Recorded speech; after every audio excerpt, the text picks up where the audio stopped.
Chambers, and I want y'all to check out J. Calderon Boxing on YouTube. What's up, y'all? It's J. Calderon, Stand Clear Entertainment, and we're about to get into this week's boxing talk. We're going to do a recap over the fights that took place at the DC Armory. Yours truly was there, J. Calderon, on the scene, ringside, and I got to see some good prospects. I want to give a shout out to Zachary Ochoa from Brooklyn, who improved to 14-0 with his victory win, and also to DC prospect, young 20-year-old Lamont Roach Jr., who improved to 10-0 in his victory win. Now, HBO kicked off their telecast with two young welterweights in Sadam Ali and Jessie Vargas, who put on a very good fight that night. Now, early on, Sadam Ali was showing flash with his quick hand speed and his boxing skills, landing some hard shots against Jessie Vargas. But Vargas was also landing some very good left hooks, and he kept on coming strong. He kept on moving forward and putting the pressure on Sadam Ali. Vargas is a tough fighter with a lot of experience. He was able in the second half to start to find his right hand, and he landed in the 8th round a perfectly timed shot right on the button of Sadam Ali, and Ali went down hard. He was hurt in the fight, but he was able to survive the round when the bell rang. But when Ali came out in the 9th round, Jessie Vargas continued his attack, landing beautiful right hands, and down again was Sadam Ali in the fight. He was very hurt in that fight. He didn't last too long. He was on wobbly legs, and the referee stopped the fight after Jessie Vargas landed a few more right hands.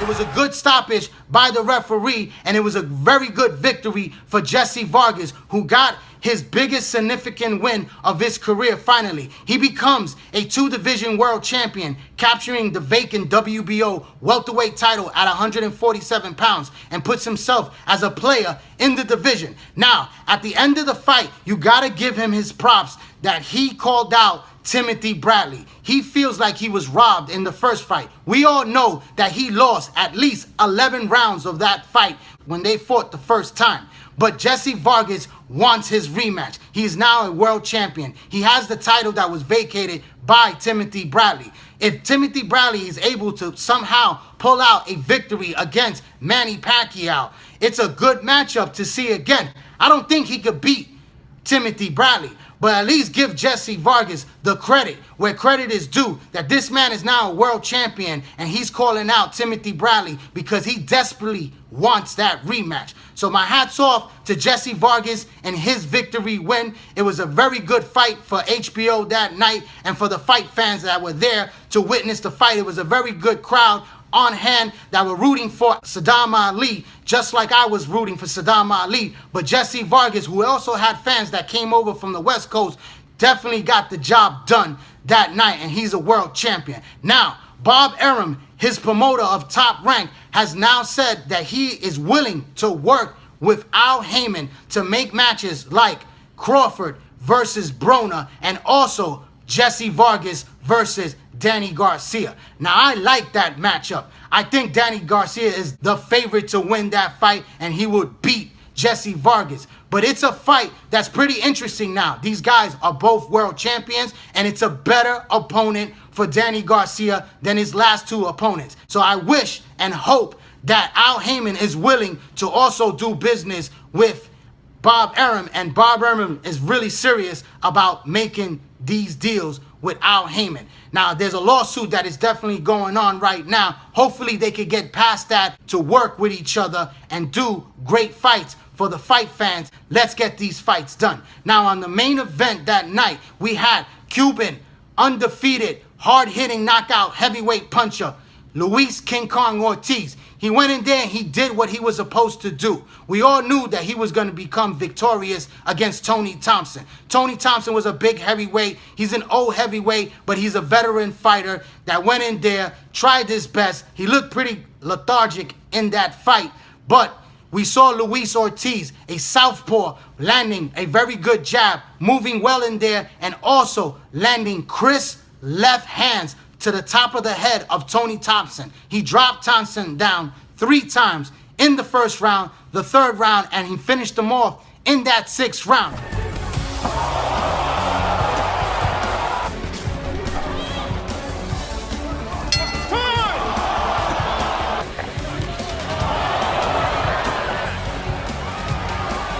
It was a good performance by Luis Ortiz, but I wasn't looking at Luis' performance that what he was expected to do. I was looking at what Tony Thompson was able to do against Luis Ortiz. I saw a Tony Thompson that was very slow, but he was able to land a jab and also a couple of good clean shots on Luis Ortiz. It told me something. It told me that Luis Ortiz doesn't have much head movement and his defense is not perfect. I believe there is some flaws in the arsenal of Luis Ortiz. Ortiz is very good skilled fighter with very good punching power, but as he faces better quality fighters that are quicker and have much more hard-hitting, devastating punching power, how is Ortiz going to react? We don't know still if he has a really good chin. He's been hit before, but he hasn't been hit cleanly by a serious heavyweight punching threat out there in the division. And we're going to see that as he moves up in the rankings as a top heavyweight fighter. Now, Golden Boy has said that his next fight will be in Las Vegas on May 7th on the undercard of Canelo Alvarez versus Amir Khan. Now, that's a great stage for Luis King Kong Ortiz to be fighting on pay-per-view, and we still don't know who he's going to fight. I was there live, and I spoke to boxing Russian manager Vladimir, who told me that his fighter, 6'7", 300-pound Russian heavyweight, is the mandatory for Luis Ortiz. That's his next fight.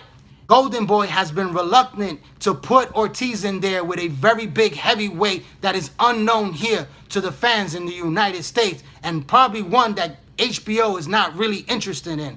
But Vladimir said that he is willing to take this to purse bids, and they will win the purse bid just like they did against the PBC and Al Heyman over Golden Boy and take this fight to Russia. Now, let's hope that Golden Boy is willing to sit down and negotiate and make this fight happen for May 7th on the undercard of Canelo Alvarez, because this is a very big heavyweight for Luis Ortiz to face, and it's interesting to see how he handles such a tall order in that ring.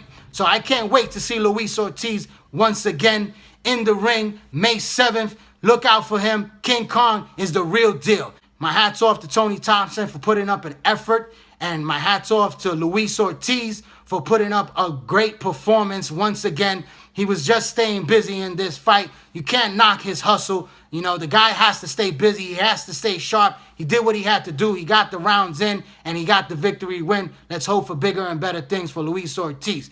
I would like to thank everyone that's been following me on YouTube. Please subscribe to this YouTube channel right here, J. Calderon Boxing Talk. Also, follow me on Instagram and join that Facebook boxing group page. I want to give a shout out to Nesto from the Boxing Voice. I see you out there. I see what you're doing, man. Hard working, man, right there. And to all the independent reporters that were on the scene at the DC Armory getting those exclusive interviews. I'm out there, I'm watching, I'm learning, and I hope to bring you exclusive interviews right here on J. Calderon Boxing Talk. So please subscribe. I'm J. Calderon, Stand Clear Entertainment. Thanks for your support.